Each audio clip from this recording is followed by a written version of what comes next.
If you graduated from a US college or university, there's a good chance that you are among the over 40 million Americans who owe an average of $39,000 in student loans. And if you're Black, you owe an average of $25,000 more in college debt than white grads. In total, you and millions of others in the United States are carrying around $1.7 trillion of student debt. And that's totally normal, right? The debt on young people in the United States is far higher than virtually anywhere else in the industrialized world.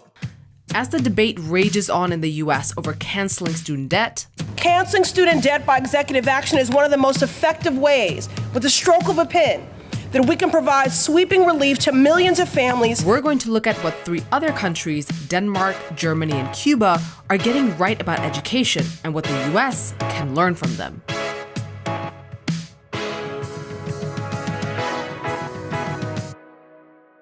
While Americans are struggling with tremendous amounts of student loan debt, some 4,000 miles away in Denmark, the story is completely different.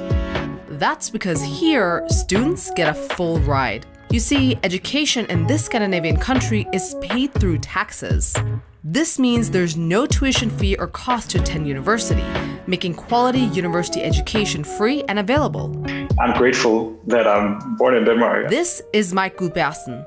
He's the president of the National Union of Students here in Denmark, representing 170,000 Danish university students. Gudbjergsen says students in Denmark are lucky because they can choose a course of study that suits them without the pressure of accruing student loan debt.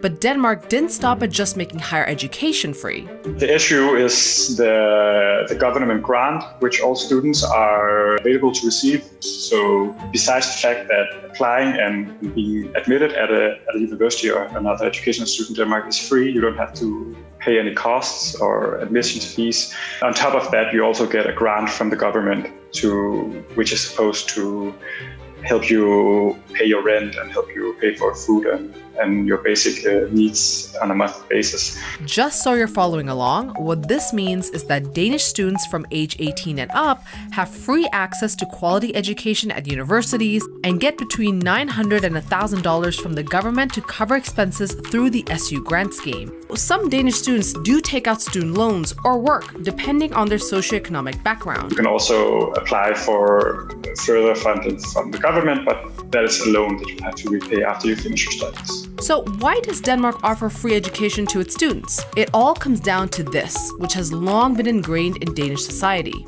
We want to have an education system which is free and available for all, regardless of your parents' educational level or other social status factors. It's good for the individual, but it's also a benefit for society as a whole. So what can Americans do? Primary advice would be to organize as students, because that's the only way that we actually have any relevant political influence. The US could also learn from another country that actually shares a border with Denmark. Yeah, Germany is different from the United States in 2 ways. First of all, university is free for people, for everyone who's qualified to do so, who gets, sufficiently good high school degree, can go to university. It's paid by the government. And even the living costs are subsidized. Secondly, Germany offers students other options besides just going to college. In the United States, you get a college degree or you get very little else. And in Germany, you can choose between, a college degree or an advanced career and technical qualification, which is actually very good. Many young people prefer that route because they learn not in a university, but with a kind of advanced employer, and can make a great career out of this as well. So there's a lot more options and choices that you have in Germany to get an advanced set of skills. Germany can keep university costs low because they focus very much on the education side. They don't have fancy sports facilities and auxiliary kind of services. It's really focused on learning, and therefore it is less costly to provide for governments. But like Denmark, Germany's free college program eventually does come with a cost down the line. It's not free, basically. Later on in life, people have to pay more taxes for this. That's basically the way the costs are shared between individuals and societies. Ultimately, education in Germany is paid from taxes because there's a collective societal agreement that it's worth it. Advanced industrialized economies really depend on talent.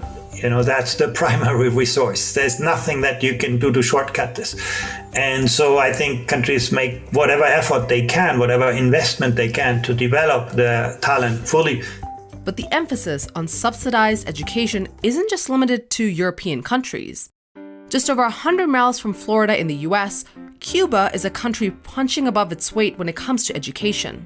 Fidel Castro led an armed rebellion that overthrew the US-backed dictator Batista in 1959 and soon set Cuba on a socialist course that prioritized education. For example, a huge literacy campaign in 1961 cut illiteracy levels in Cuba by 50% in just 1 year. The country still offers free education for its citizens, and yes, that includes tuition-free college to all eligible students. Cuba invests heavily in its education sector, spending about 13% of its GDP on education. By comparison, in 2014, the US spent 5% of its GDP on education. When you look at mobility statistics, there are a lot of highly skilled Cubans working in other countries. So actually, it seems the education system does produce actually a high level of skills without tuition. But the downside of Cuba's state-funded model was that when the state suddenly lost much of its income from the collapse of its Soviet benefactor in 1991, it could no longer sustain that massive investment it had made in education. More budget cuts during the global recession from 2008 to 2011 meant student enrollment dropped by 50% to 156,000 during that period. Keep in mind, Cuba has been dealing with a strict US-imposed embargo since the 1960s. Some say that despite Cuba's comparatively high investment in education, teacher salaries are regulated by the regime, keeping costs low. It's much less expensive. Everything is less expensive for them because they dictate what the salaries are going to be, and people don't have many alternatives. But despite shortcomings in the Cuban education system, there is still something Americans can learn from a country that seems to value universal access to education. Communists are terrible at running the economy, but they're really good at delivering social services because they believe that labor is the source of value, not capital. Denmark, Cuba, and Germany are making strategic investments in education to benefit their countries in the future. While there's no one-size-fits-all solution to addressing college costs and student debt, experts say the US could be investing more in education. Countries always have to make choices. You have to share the costs and benefits of university education in some ways between the students, between taxpayers, and between the beneficiaries in the economy. Some countries, if you look to Denmark and Germany, have made that choice that this is a public investment. It is a public good. They pay for higher education from the public purse. Meanwhile, leading economic indicators like homeownership are falling behind as a result of the student loan crisis.